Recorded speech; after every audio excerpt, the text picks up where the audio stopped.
آپ نے یہ مقبول بلکہ نہایت مقبول سینگ تو سنی رکھی ہوگی کہ بیماری آتی تو گھوڑے کی دوڑ سے ہے، یعنی کہ بڑی تیز رفتاری سے، لیکن وہ واپس بالکل کیڑے کی سپیڈ سے جاتی ہے۔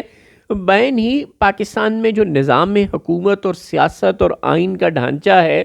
اس کو خراب تو بہت تیزی سے کیا جاتا ہے، لیکن پھر اس کو ٹھیک کرنے میں دہائیاں لگتی ہیں۔ ضیاء الحق جو کچھ آئین کے ساتھ کر کے گئے تھے اس کو ٹھیک کرنے میں قوم کو دہائیاں لگی تھیں۔ پرویز مشرف جو آئین کا حلیہ بگاڑ کر گئے تھے وہ ان کے جاتے ہی اسی وقت کھڑے کھڑے ٹھیک نہیں ہو گیا تھا، وہ 18ویں آئینی ترمیم میں ٹھیک ہوا تھا، جو کہ پرویز مشرف کی روانگی کے بھی کئی سال بعد کی بات ہے، ملک میں جمہوریت کی بحالی کے بھی کئی سال بعد کی بات ہے۔ جو اس وقت آئین کے ساتھ کر دیا گیا ہے 27ویں آئینی ترمیم کی منظوری کے نتیجے میں،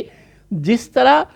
آئین کی بنیادی روح کو نقصان پہنچا دیا گیا ہے، جو آئین کی بنیادی جو پاکستان کی آئین کی اچھائی تھی، جو ڈیفینیشن تھی کہ انتظامیہ، عدلیہ اور مقننہ یعنی کہ پارلیمنٹ ایک دوسرے سے بالکل الگ الگ ہوں گی، ان کا ایک دوسرے سے کوئی تعلق واسطہ نہیں ہوگا، ان میں سے کوئی کسی دوسرے کی محتاج نہیں ہوگی، عدلیہ اپنے فیصلوں میں آزاد ہوگی، ایگزیکٹو اپنے انتظامی معاملات میں آزاد ہوگی، مقننہ ملک میں آئین بنانے میں آزاد ہوگی، کوئی ایک کسی دوسرے کا ماتحت نہیں تھا۔ لیکن اب اس طرح سے انتظامیہ کا غلام بنا دیا گیا ہے عدلیہ کو، اور جو آئینی عدالتیں ہوتی ہیں یعنی کہ ہائی کورٹس اور سپریم کورٹ، یا اب اس نام نہاد ترمیم کے نتیجے میں وجود میں آنے والا وفاقی جو آئینی عدالت ہے یا صوبائی آئینی عدالتیں ہوں گی، یہ آئینی عدالتیں یہ سب کی سب 80% مقدمات سرکار کے خلاف سنتی ہیں۔ جی ہاں، یہ جو کرمنل کیسز ہوتے ہیں، جو دہشت گردی کے کیسز ہیں یا جو آپس میں لوگوں کی لڑائی جھگڑے کے کیسز ہیں، یہ عموماً سول کورٹس تک محدود ہوتے ہیں، سیشن کورٹس تک محدود ہوتے ہیں، یا زیادہ زیادہ ATC اور اسی طرح احتساب عدالتیں اور اسی طرح کی چھوٹی موٹی عدالتیں تک محدود رہتے ہیں۔ جو بڑے کیسز ہوتے ہیں جن میں آئین کی تشریح کے مسائل ہوتے ہیں، ان میں سے 80% کیسز میں، چاہے وہ سندھ ہائی کورٹ ہو، چاہے لاہور ہائی کورٹ، چاہے پشاور ہائی کورٹ، چاہے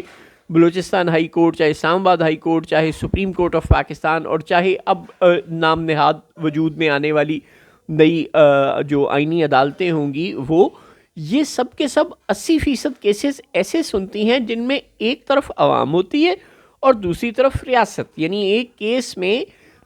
عوام کا کیس ہوتا ہے ریاست کے خلاف، فلاں جگہ ریاست نے ہمارا بچہ لاپتہ کر دیا ہے، فلاں جگہ پر ریاست نے آئین کی اپنی من مانی تشریح کر دی ہے، قانون کا غلط استعمال کیا ہے، ابیوز آف پاور کیا ہے، یہ ٹیکس کے میٹرز ہیں، کمپنیوں کے ریاست کے خلاف رٹس ہوتی ہیں کہ وہ کسی قانون اصول کے بغیر کوئی کام کر رہی ہیں، بے شمار اس طرح کے کیسز ہوتے ہیں۔ ان سارے کے سارے کیسز میں اب جب عدلیہ کے غلام ججز ہوں گے جن کو یہ اچھی طرح پتہ ہوگا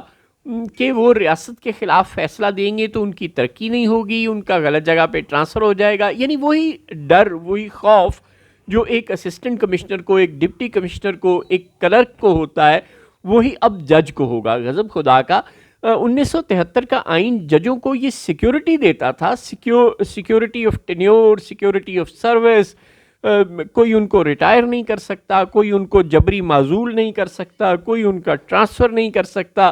کوئی ان کو ہلا بھی نہیں سکتا، انٹچیبل قسم کی مخلوق ججز کو بنایا تھا 73 کے آئین نے، تاکہ اگر جج کسی وزیر اعظم، کسی صدر کے خلاف بھی فیصلہ دیتا ہے تو کوئی انہیں چھیڑ نہ سکے۔ اب اس بات کو بنیاد بنایا ویسے تو ظاہر ہے یہ سب کچھ سہولت کاری کے لیے ہو رہا ہے، یہ سب کچھ اس لیے ہو رہا ہے کہ کوئی جج عمران خان یا PTI کے حق میں، یا ماہرنگ بلوچ کے حق میں، یا منظور پشتین کے حق میں، یا کسی لاپتہ افراد کے گھر والوں کے حق میں کوئی فیصلہ نہ دے دے۔ بنیادی طور پر تو یہ اس لیے ہو رہا ہے، لیکن عوام کو دھوکہ دینے کے لیے، فریب دینے کے لیے یہ تقریریں کی جا رہی ہیں سینٹ میں اور قومی اسمبلی میں کہ جناب چونکہ ان عدالتوں نے بھٹو کو پھانسی دے دی تھی، چونکہ ان عدالتوں نے نواز شریف کو گھر بھیج دیا تھا، چونکہ ان عدالتوں نے نواز شریف کو طیارہ ہائی جیکنگ کیس میں ملزم قرار دے دیا تھا، وغیرہ وغیرہ، تو اس لیے ہم یوسف رضا گیلانی کو نااہل کر دیا تھا. اس لیے ہم یہ کام کر رہے ہیں کہ ججوں کو ماتحت بنا رہے ہیں ایگزیکٹو کا, تاکہ وہ یہ سب کچھ نہ کر سکیں. یعنی آپ کا مقصد یا منشا جو بھی ہے, آپ تھانے دار کو جس بھی وجہ سے یہ اجازت دیتے ہیں کہ تم ماورائے عدالت ہلاکت کر دو, لیکن پھر اس کو لت لگ جاتی ہے. اگر وہ ایک کسی ریپسٹ کو, کسی پیڈوفائل کو, کسی مرڈرر کو, کسی ٹیررسٹ کو ماورائے عدالت مارے گا آپ کے کہنے پر, تو پھر وہ کسی ایسے آدمی کو اپنی مرضی سے بھی مار دے گا جو اس کو رشوت نہیں دے گا. چنانچہ جب آپ کسی کو ایبیوز آف پاور کی اجازت دیتے ہیں تو پھر اس کا ہاتھ کھل جاتا ہے, پھر وہ کبھی رکتا نہیں ہوتا. یہی حال اب آپ ججوں کے ساتھ کر رہے ہیں. آپ ان کو غلط مقاصد کے لیے استعمال کریں گے, آپ ان کو اپنے دشمنوں کو فکس کرنے کے لیے استعمال کریں گے. نتیجہ یہ ہوگا کہ پھر ججوں کا چاکا کھل جائے گا. پھر جج کہیں گے کہ چلو ہم کسی سے کوئی ہمارا دوست ہے, کوئی ہمارا یار ہے, کوئی ہمارا سجن بیلی ہے, تو ہم اس کے حق میں بھی فیصلہ دے دیں. اب آج آپ نے دیکھا نا کہ ان پٹ لینے کے لیے مبینہ طور پر, ظاہر ہے یہ سب خبریں جو اب تک والی باتیں تو فیکٹس تھیں, لیکن جو اب آپ سے شیئر کر رہے ہیں یہ ذرائع سے آنے والی خبریں ہیں باہر, کہ جب آئینی ترمیم کے مسودے پر بحث ہو رہی تھی جو سینٹ سے منظور ہو چکی تھی, تو اس میں یہ تھا کہ ایک طرف سپریم کورٹ اور دوسری طرف جو وفاقی آئینی عدالت, تو وہ جو چیف جسٹس یحییٰ آفریدی ہیں ان کو دکھ ہوا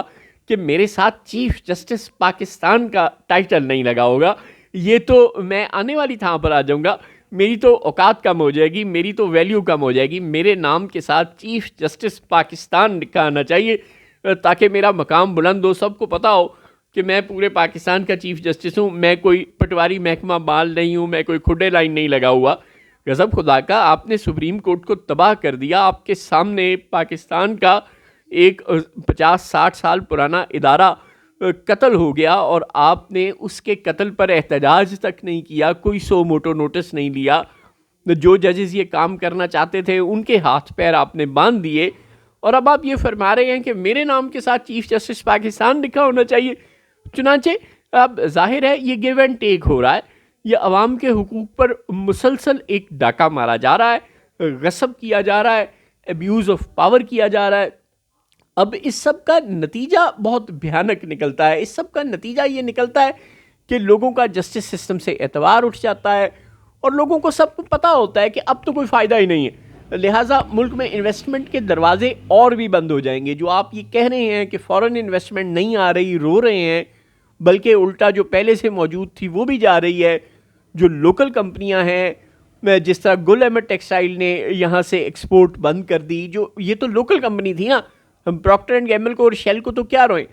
تو جب جسٹس سسٹم ملک کا اس قدر روبہ زوال ہو جائے گا, جب ججز ایگزیکٹو کے غلام بن کر رہ جائیں گے, تو پھر ملک میں یہ چیزیں ٹھیک کرنے میں بہت وقت لگے گا. جہاں سے ہم نے بات شروع کی تھی, جو المیہ ہے اس نظام کا, جو اس وقت یہ لوگ کھلواڑ کر رہے ہیں. اسلام آباد ہائی کورٹ کے جج جسٹس محسن اختر کیانی نے گزشتہ روز اپنے ایک کیس میں وہ جو ایک ایڈیشنل اٹارنی جنرل صاحب تھے, وہ فرما رہے تھے کہ جناب وہ قانون سازی کر دی تھی اسلام آباد میں سرکار نے, جس کی وجہ سے بلدیاتی الیکشن لیٹ ہو گئے. تو جسٹس محسن اختر کیانی نے انہیں ٹوکا, انہوں نے کہا جناب ایڈیشنل اٹارنی جنرل صاحب, جب آپ غلط قوانین بناتے ہیں نا تو پھر ان کو ٹھیک کرنے میں دہائیاں لگتی ہیں. اور وہ بالکل درست بات کر رہے تھے. یہی ہوگا اب, یہ جو کچھ آئین کے ساتھ کھلواڑ کر دیا گیا ہے, جس طرح اس آئین کا مذاق بنا دیا گیا ہے, اب اس سب کچھ کو ٹھیک کرنے میں پتہ نہیں قوم کے 10 سال لگیں گے یا 15 سال لگیں گے. یعنی جو ہم نے ارتقاء کا سفر طے کیا تھا, جو ہم 73 کے آئین کے بعد تھوڑا آگے چلے تھے اور 77 میں آ کر ضیاء الحق نے پہیا پیچھے گھما دیا. پھر ہم نے 97-98 میں جب 2/3 اکثریت مل گئی نواز شریف کو, تو انہوں نے وہ 58(2)(b) وغیرہ ختم کی. ابھی 1-1.5 سال گزرا تھا کہ پرویز مشرف نے آ کر وقت کا پہیا پھر الٹا گھما دیا. پھر 2011-12 میں ہم نے 18ویں آئینی ترمیم منظور کر کے 4 قدم آگے اٹھائے, اور اب 2025 میں محض 7 تقریباً کوئی 12-13 سال بعد ہم نے تاریخ کا پہیہ پھر بہت بری طرح سے پیچھے گھما دیا ہے. اب دیکھیں 2011-12 کے بعد 18ویں آئینی ترمیم کے بعد کہ 13 سال بعد یہ پہیہ پیچھے گھوما ہے, اور اب کتنے سال لگیں گے اس کو درست ہونے میں. کون جیتا ہے تیری زلف کے سر ہونے تک, پتہ نہیں ہم آپ میں سے کون زندہ ہوگا اس وقت کو دیکھنے کے لیے جب پاکستان میں آئین اپنی اصل روح کے مطابق بحال ہو جائے گا اور اسٹیٹ فنکشنریز اپنے اپنے دائروں میں رہ کر کام کرنا سیکھ لیں گے. جو آئین کچھ اداروں پر فوقیت دے رہا ہو, کچھ اداروں کو دست نگر بنا کر رکھ رہا ہو, آئینی اداروں کو ان کو کام سے ہی روک رہا ہو, انہیں پتہ ہو کہ انہوں نے کسی دوسرے آئینی ادارے کا غلام بن کر رہنا ہے, چاہے وہ غلط حکم ہی کیوں نہ دیں, انہوں نے وہ غلط کام کرنے ہیں, تو اس کا نتیجہ یہ ہوتا ہے کہ ملک ترقی نہیں کرتا, ملک الٹا سفر کرنا شروع کر دیتا ہے. اور اب یہ 27ویں آئینی ترمیم آج منظور ہو گئی ہے, آج سے اب یہ الٹا سفر شروع ہے پاکستان کا. اب پتہ نہیں اس پہیے کو سیدھا ہونے میں اور کتنے سال کتنی دہائیاں لگیں گی.